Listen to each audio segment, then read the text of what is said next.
So that one's saying, when you kill 1,000, yeah, 1,000 will come. Yes. The common language of the region made this form of communication extremely effective. Asante had no standing army. Instead, every village was expected to contribute soldiers to campaigns ordered by the Asante. The reservists responded to the drummer's call to war, and the kingdom expanded rapidly in the first half of the 18th century. Asante soon dominated territory that stretched beyond the borders of modern Ghana. Previously independent states were coerced into a federation with power centralized in Kumasi. States were either forcibly conquered or submitted to Asante's power. They became provinces of the kingdom. Their chiefs became vassals of the Asante king, the Asantehene.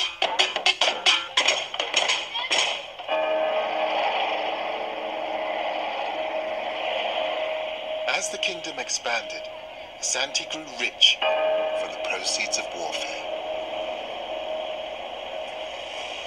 The wars of expansion resulted in the accumulation of vast numbers of slaves, far more than they could possibly use.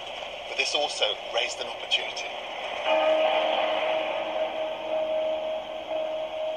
110 miles south of Kumasi is Ghana's coast, and a poignant reminder of African history. After the Portuguese began trading in the 1470s, other Europeans followed to what became known as the Gold Coast. Cape Coast Castle was originally a base for Swedish merchants, but by the mid-1660s it had been taken over by the British.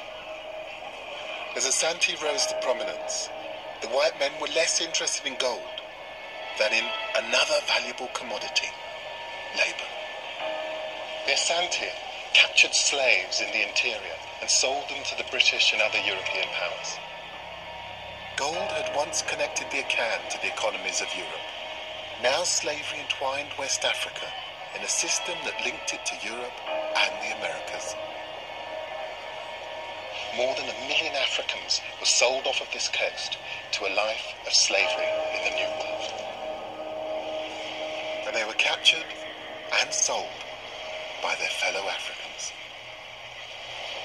The institution of slavery had been part of the economic normality of West Africa for hundreds of years. Selling slaves to Europeans for use in the Americas was a lucrative new business, not exclusive to the Asante, but used by them for their own advantage. Dr. Kwabena Adeboini is an expert on the Asante and the slave trade. After it had been established as a kingdom, for economic reasons and for other reasons, Asante began to expand beyond the boundaries of the core kingdom. And that is where the issue of acquiring slaves for sale came in. Under normal circumstances, when you are fighting, you kill your enemies. You see, but the slave trade had already emerged as an economic system. So as Asante was expanding, it was getting a lot of war captives. And constant warfare meant constant production of war captives. And once there was a market existing on the coast, logically and rationally, these had to be disposed, and that was going to make them rich. So it's a formidable model that they expand, they capture more people. Those people are then sold as slaves, which then feeds the economy, allows them to expand even more. Expand even more, acquire the instruments for the expansion, that is firearms. And can I ask you a very 21st century question? How did the Asante deal with the morality of slavery, of selling human beings? We, in the 21st century, look back and look at it from the moral perspective.